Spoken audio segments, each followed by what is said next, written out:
I think putting the kettle on, making a pot of tea is a very calming, relaxing thing, particularly at the end of the day, what we would call our tea time, English tea. But by doing it, that's losing the stress of the day. And tea is very refreshing, it's very healthy, it makes an important contribution to your health.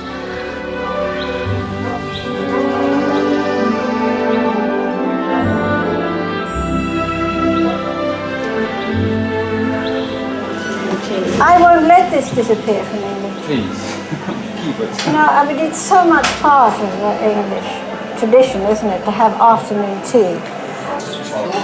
As you can see, we really have a very busy tea room in here. Are you enjoying? You're having lunch, not tea. I mean, these dear souls usually have tea all day. Do you mind if we just film you a little bit? You're waiting, are you? Waiting for me to get back into the kitchen? I think there's something sophisticated and gracious about afternoon tea. And you start by sharing. And the moment you start sharing something, I mean, you have a drink. Well, in Russia, you probably say, have vodka. But then I think that's sad, because they don't really enjoy the companionship that means tea. Tea, its properties always restore you, put you back on your feet, and therefore adds to the national character. We have a certain resilience, as I think you would find in Russia as well. And that, I think, part of that is delivered through the tea.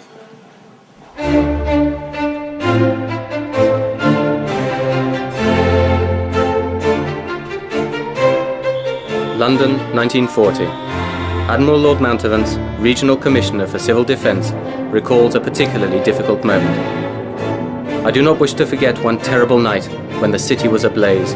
Crossing London Bridge at midnight and feeling really frightened, I thought I must prove to my lady driver that I was shivering from cold instead of fear. So I stopped the car, got out and had a look round.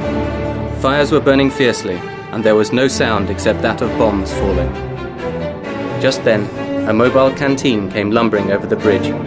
In it were 3 mobile canteen workers going about their abnormal duty, as unconcerned and unafraid as though they were going shopping. One of the women kindly shouted out, "Will you have a cup of tea, Police Inspector?" "Thank you very much," I replied. "May we have 2? We did, and for my part that cup of tea was the best I have had in my life. Tea was called the secret weapon of the English. I won't let this disappear from England. No, I mean, it's so much part of the English tradition, isn't it, to have afternoon tea. Unbelievable. I mean, how can you serve a hamburger in a tea room? Nobody wants a hamburger here, do they? I hope we can't get one anyway.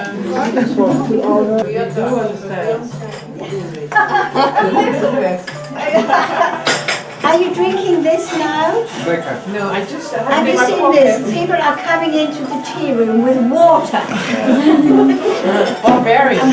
Barbarian. So we just want water over. What nationality are you? Well, this can only be Dutch. Oh, Dutch. Why don't they leave it in their canals? I ask you, they have to bring it over here. Hide it under there. If you drink it, I charge £1. Get all of that. Yes, Dutch. Yes? The 9th of March. The 29th of March. Kiko, could you ring me back? Because we're just in the middle of lunch and I'm fearfully busy. Could you ring me back in 1 hour, please? Thank you. That's a call from Japan, Andrea. That's a call from Japan. They want to come for tea. And we make about 50, sometimes 100. Some days we have a lot of people for tea. It's a very popular tea room because we keep... How many? 100? Sometimes on a bank holiday, which is the British, the English holiday day, everything closes except including the banks. We can do about 500 people. 500. Oh. But many. But it's too many then because but then we just cut the menu down. No, but they all sit in the garden, aren't they? They have tables in the garden, and there's nothing quite like tea in an English garden, with the roses smelling and the lavender at your feet. But is tea romantic? Yes, I think tea can be very romantic. I can think of nothing nicer than, obviously wouldn't do it now, but in my youth, taking a young lady out for an afternoon tea, quiet, pleasant surroundings, as you find in so many of the good hotels here. That can be a very romantic setting, yeah. There are teas that people say have certain qualities that they may look for that they wouldn't find. And in fact, one of the original teas that Thomas Twining, the founder of the company, sold is alleged to have aphrodisiac properties, but I'm not here to confirm that. I have no evidence for it, I'm afraid. One of the best comparisons to explain to people the different characteristics and tastes you get in tea is to compare it to wine.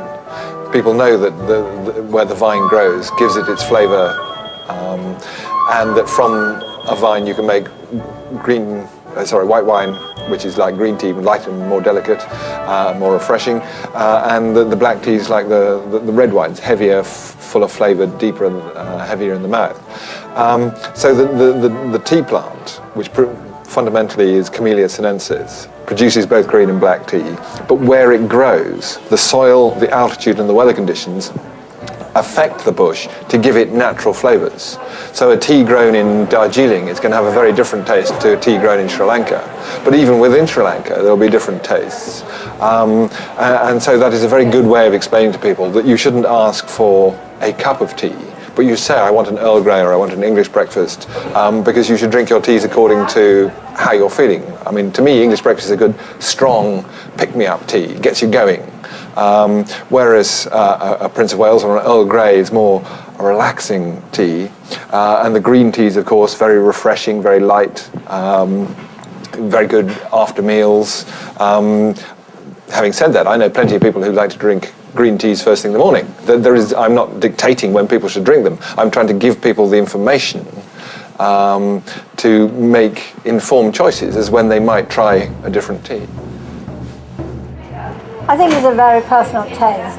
I think a cup of tea is better for you any time of day. And it doesn't matter what kind of tea you drink. When we first started to import tea, all the ships in the Indian Ocean brought it over. You know, the clippers with their sails, they brought tea over, and it was very, very expensive.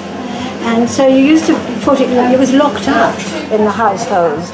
And the people who were serving tea didn't get drinking tea, it was just for the very rich. You are now in the dry store, which is where the housekeeper kept the tea.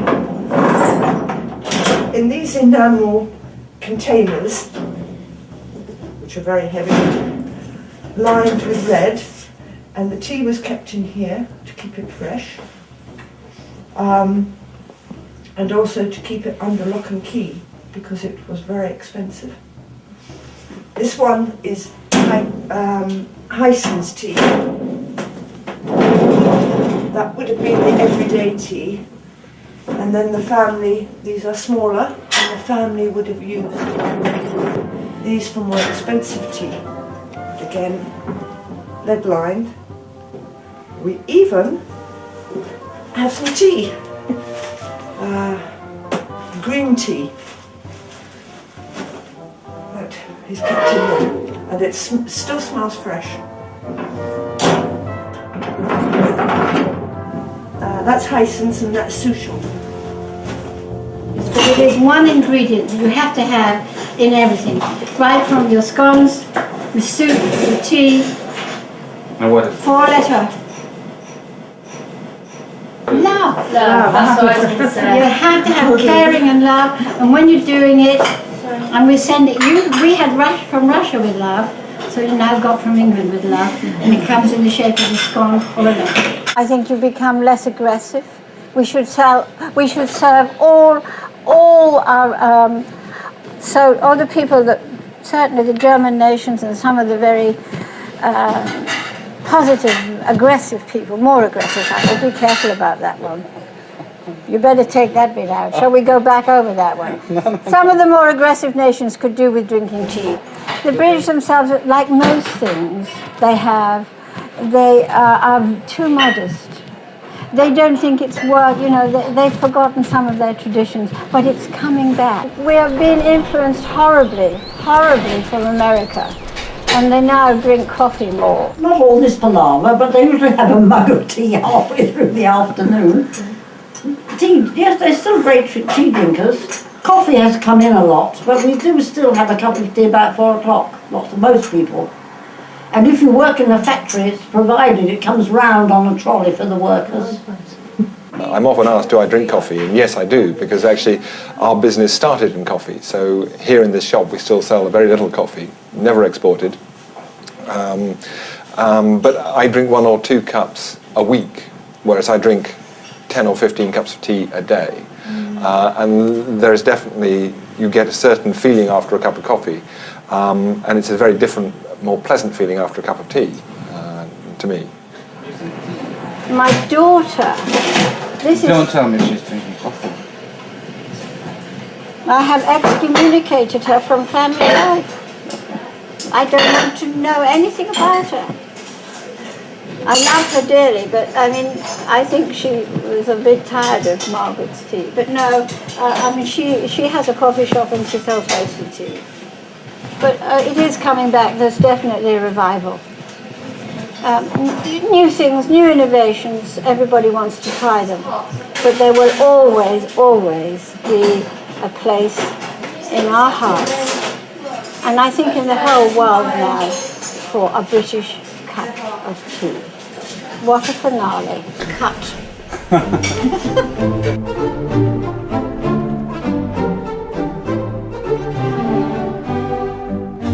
In here you're just going to see what we make as a royal tea. Would you like that?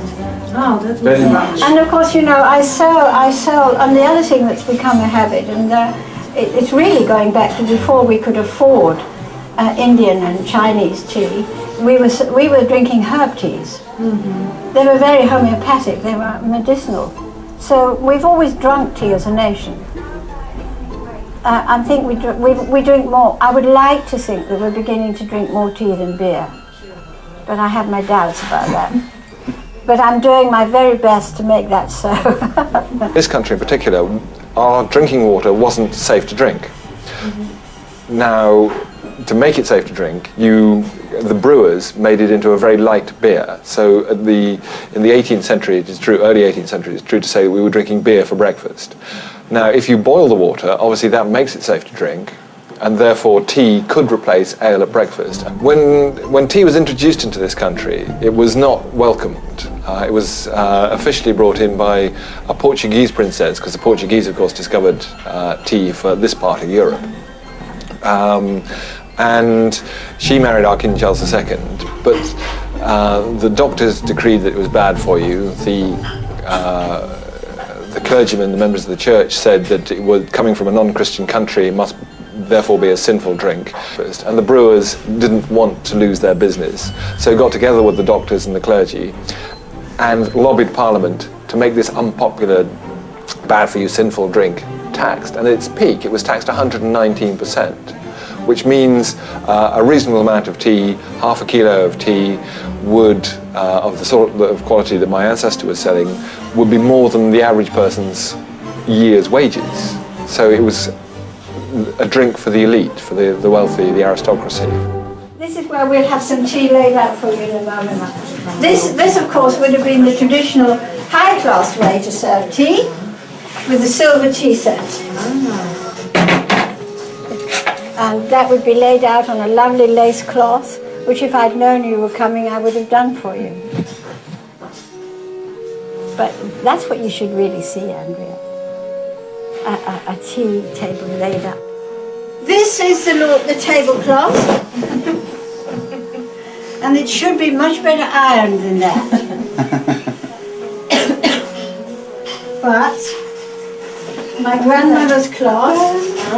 There's a couple of things. We'll do it, darling, don't you worry. My grandmother's cloth made by her.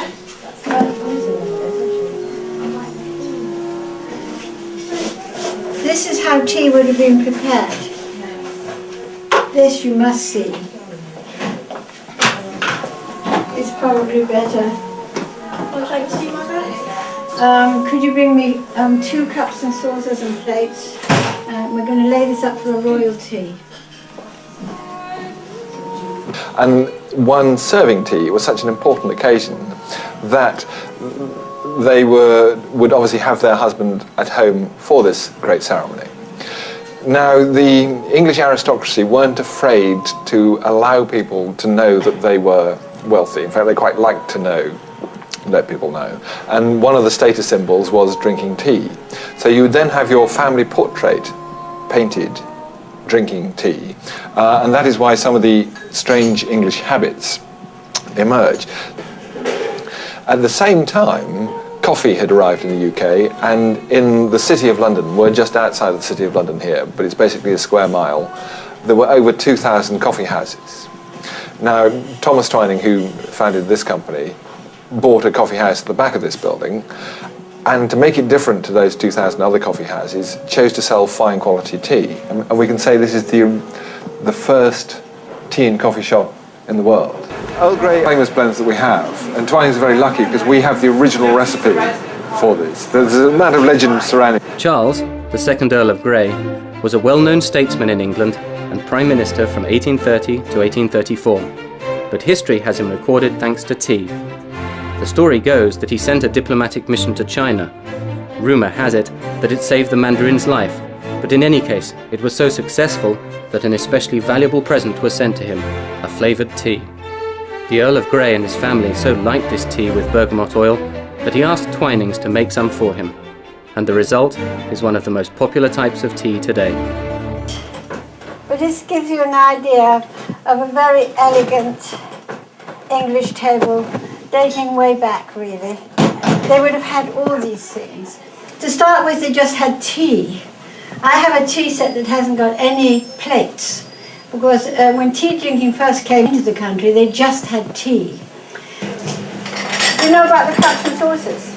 This is the willow pattern.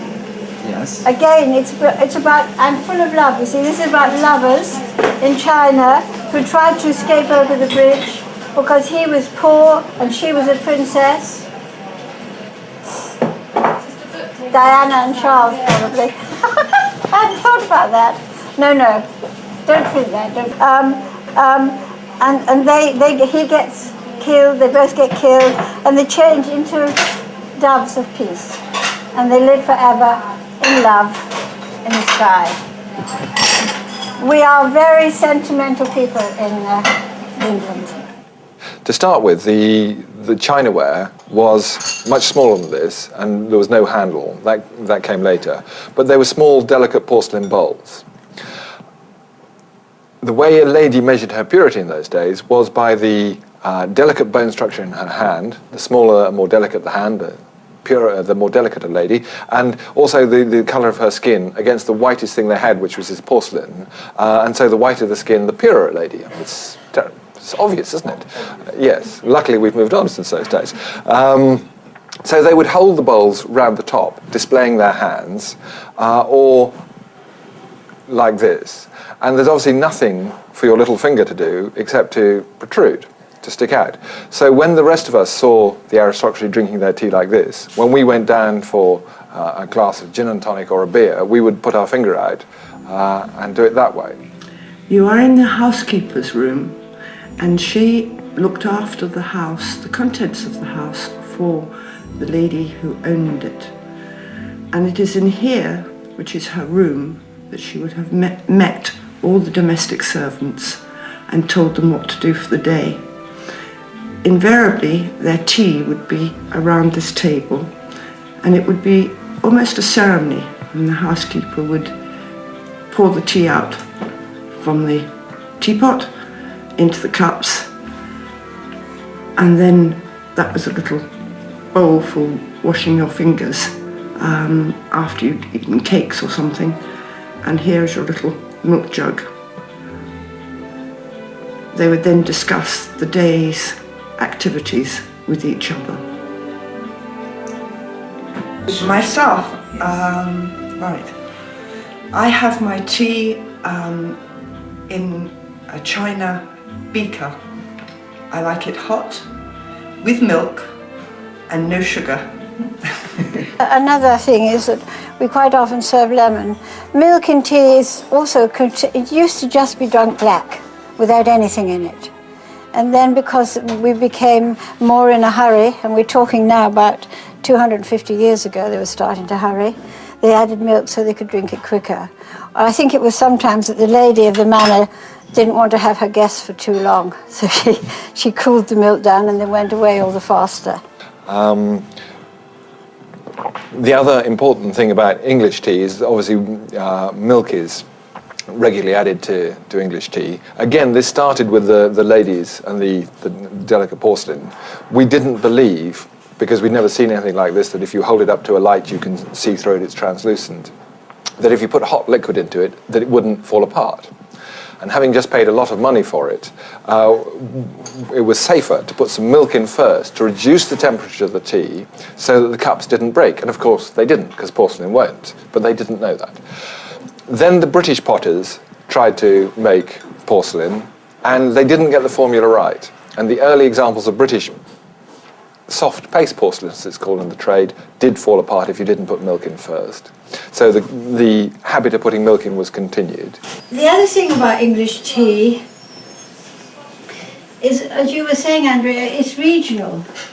You know, we have Shrewsbury, we have biscuits and cakes made with the names of the towns, Bakewell tarts, Shrewsbury biscuits, Eccles cakes, all those kinds. These are places in England that decided to make their own.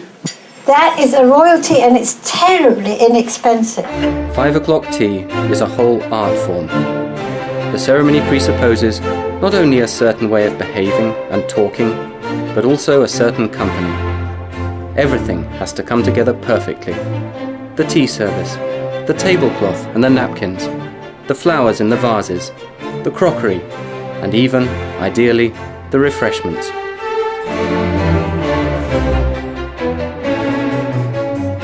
"5 o'clock tea is not just tea, it is a work of art."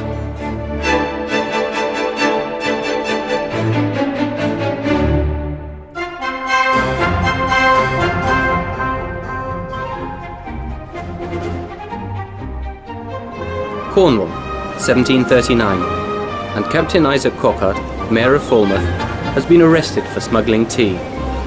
In an attempt to escape, he throws himself into the sea and, with a cry of "Man overboard!" tries in vain to get away via an underwater tunnel. A few days later, he is released on account of his full and unconditional remorse. And then he is appointed to the Customs and Excise. Tea smuggling in Cornwall reaches an unprecedented scale. From the 18th century onwards, tea was increasingly a drink for the common people. It was at this time that it conquered not only the courts, but also the cabins.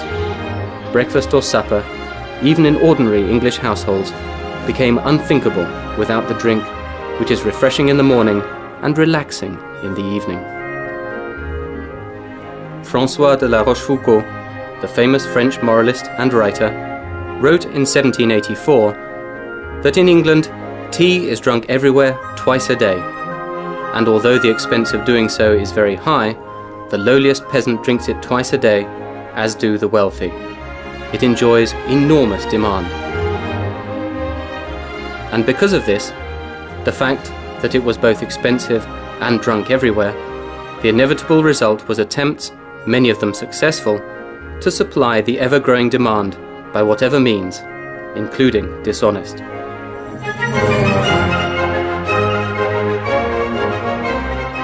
The illegal trade in tea took on gigantic proportions in the 18th century.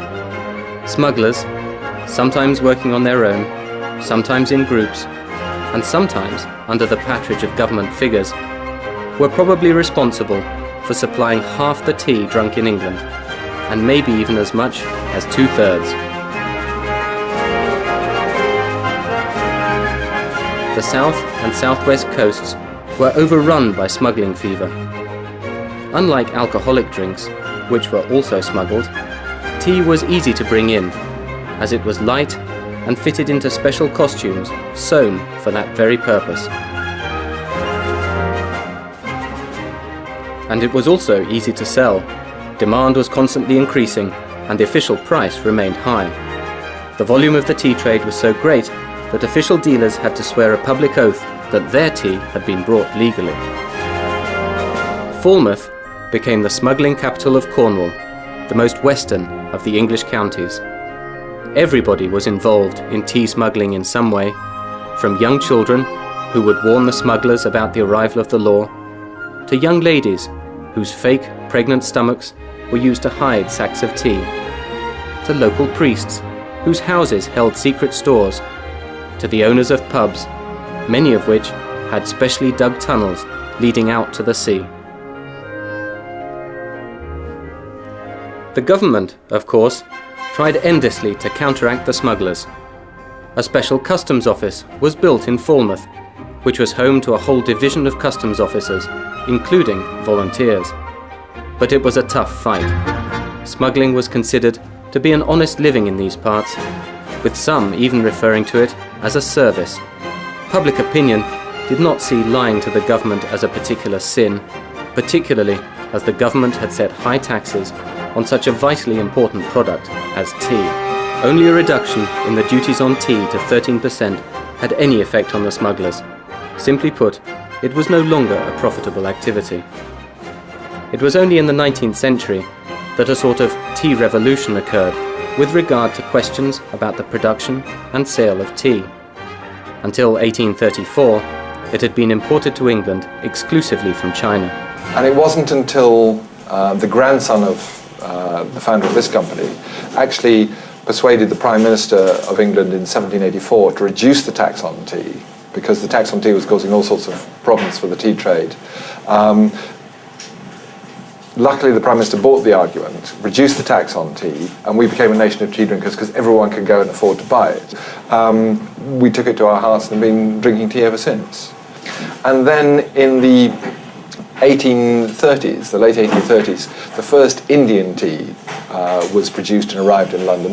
And Indian tea from Assam is much stronger than the delicate China teas that we've been drinking at that time. And so putting milk in that actually dampens down the harsh edges and makes it much more drinkable. And because Indian tea had no duty on it at all, because it was part of the British Empire, whereas China tea had still a small duty on, the British moved to the stronger Indian teas because it was less expensive. The new tea, from India and Ceylon, gave birth to a whole host of new English tea traders. One of the most famous of these was Thomas Lipton. He was the first to use an entirely new way of selling in England, advertising tricks. Lipton decorated the front window of his little shop with a large caricature, replacing it every Monday with a new one. Thousands of people came to see the new jokes as soon as they were put up, and soon Lipton had 400 shops throughout England. His tea was not only cheaper, but also more convenient, as he sold it in standard packets. Everybody could now afford tea. It was an innovative idea in England at the time to join production and sale, but Lipton was a lover of innovations. The slogan on his product was, "Direct from the tea gardens to the teapot." The English attitude to tea through the two world wars was both touching and anxious. Those in charge of German radio propaganda studied the peculiar nature of their enemy well. Broadcasting in 1939, they described the horrors of a prolonged war, constantly referring to the quickly declining reserves of tea and saying that the English would soon be left without their life-saving cuppa. Clearly, this was the most threatening thing that they could think of for the English. The English answered by introducing tea ration coupons in 1940. There was less tea around, and the quality also declined, but the country tightened its belt, and they got through the crisis. Sailors and workers in particularly important enterprises such as the steel industry had extra rations.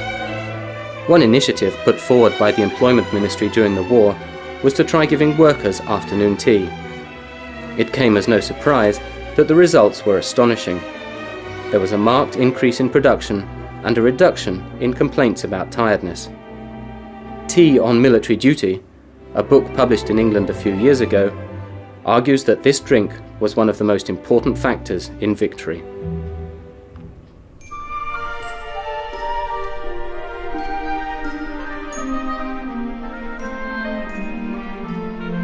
Today, much is being done to breathe new life into old traditions. Over the last few years, tea and tea rooms have once again spread through the provinces with incredible speed. And in such places, they serve you tea according to all the traditional rules. There are any number of museums which carefully store anything that has been associated with tea. Tea caddies and tea scales, and of course tea services. Morning, lunchtime and afternoon sets, special sets for master and servants, special sets for different times of the year. At Greenwich, the Cutty Sark, the last of the tea clippers, now stands permanently in dry dock. Crowds of visitors come to visit this fascinating memorial to the history of tea. And what a history it was. Short, but extremely bright. In the 1840s, the Americans launched fast sailing ships, clippers, which were first and foremost designed to bring tea and other oriental goods. 10 years later, the English launched similar ships. Clippers were significantly faster than the unhurried, heavily laden sailing ships of the East India Company. The latter covered the distance from China to England in some 10 to 15 months, whereas a clipper needed no more than 4. Clippers had a frenetic but brief career. The opening of the Suez Canal in 1869 put an end to the clipper transport of tea. Clippers were unable to use the Suez Canal for navigational reasons. Those ships which could use this route were now faster, but the famous races between the clippers went down in the history books. The Cutty Sark was launched the same year that the Suez Canal opened. Its unusual name was borrowed from a Scottish legend, which was turned into a poem by Robert Burns. In Scottish, a short petticoat was called a Cutty Sark. This was precisely the sort of garment that Nanny, a beautiful witch, wore as she chased after the unfortunate farmer Tam. Tam escaped, but Nanny grabbed the horse's tail, which came off in her hand. Maggie's tail now decorates the bow of the clipper. In 1953, the clipper found peace in Greenwich. She was put in dry dock and turned into a museum, where it is possible to see the various stages of the 19th century tea trade. Drinking tea. Tea drinking tradition. All right, yeah. Tell us, do you drink tea? I drink tea. I drink tea. I drink tea. Tetley tea. No, not necessarily the maker, but how often? Every day. Every day? Yeah, twice a day. Why? Is there a Because reason? I like it. Tea drinking as a whole is fairly stable. If you walk down any street, particularly in London or any of the towns or cities in England, you will see coffee shops, which of course sell tea. And yes, people will grab a quick cup of coffee, which can be prepared very quickly to a good standard, whereas preparing a cup of tea quickly just doesn't work. So you can do a coffee takeaway on the way into work, but when people got to work, then they would either bring their own tea bags in and they would take the trouble to make a cup of tea and drink 3 or 4 cups of tea throughout the day, quite often different varieties, and then go home and also have a cup of tea. So yes, very strong tea culture, although it is more hidden. But you're right to say there are more places to take tea. In London, we have a couple of tea bars, if you like, where they just do tea, and that's great. And of course, then there are in the countryside there are the more traditional tea rooms. What about tea? Tea. There's all different flavours. Yeah. But Yeah, the traditional you become makes you quiet, warm. It relaxes you. Relaxes you. It relaxes. Most people drink it on a hot day because the country's their thirst. Oh, really? Yeah. Or just before you go to bed. Or when you wake Or when you wake up in the morning. In the morning. Wakes you up. It's How got many caffeine times in do you it. drink per day? Twice. Twice 2-3 in the times a morning day. and Yeah, in the I evening. think we're on national TV. But one of the most important things is to have a good teacup. A coffee cup is straight up and down, but a teacup you need to involve the nose when you drink it. You need to be able to get your nose into it, so it needs to be bowed outwards, nice fluted shape of the cup, delicate china, the thinner the lip, the greater the pleasure of tea drinking. Having said that, there is nothing wrong with drinking tea from a larger vessel if you want a bigger cup of tea. But the important thing is, again, it's bowing out to allow the nose to partake in the drinking ceremony. So all this would be ideal for tea drinking. Do you drink tea? I drink tea 10 times a week. I drink 13 pots a week. I smoke pot every week as well. I have, again, different sizes of teapots depending on how many people are having tea, as there are a range of teapot sizes here. The important thing about a teapot is that it's going to make you enough tea for the number you're serving from. It should pour properly. And I always say to people, one of the questions we always get is, what's a good teapot? And I say a good teapot is one that pours properly without dripping. How do you know what a good teapot is? Well, when you buy one, ask the shop if you can fill it with water and pour it. Like you wouldn't buy a car without taking it for a drive. You wouldn't try on some shoes, or buy the shoes without trying them on. So you should test your teapot before you buy it. But yes, it's got to have space. It should have a hole in the lid to allow the air in as it pours. Obviously, it should be made of porcelain. It should be made of glass. It should be made of steel. No, not anything. Steel is fine. Silverware is fine. It shouldn't be made of enamel if it's chipped. You can lie. We'll skip enamel. And it shouldn't be made of aluminium. I'm told that I shouldn't cook in aluminium saucepans, therefore you shouldn't make tea in aluminium teapots. But no, the choice of materials is very wide, and that is not an issue. But yes, does it pour well is a very important factor. We have one in the morning. One in the evening. Every morning we have a cup of tea. When we get home from work, we have a cup of tea. School. When we get home from school, we have a cup of tea. Where we usually have a 2-hour break, and then we have to have a cup of tea. 11 o'clock in the morning. And then I usually have a cup of tea just before I go to bed. The main essence of tea drinking has been retained. Tea drinking is a series of actions, as it always has been. The main principles of tea drinking are alive and well. Tea should be drunk with milk, preferably from china cups, and the atmosphere is more important than the quality of the food and the tea. Finally, tea should not be drunk in a hurry and should be accompanied by friendly conversation. Hardly a surprise then that afternoon tea has been named the antithesis of fast food.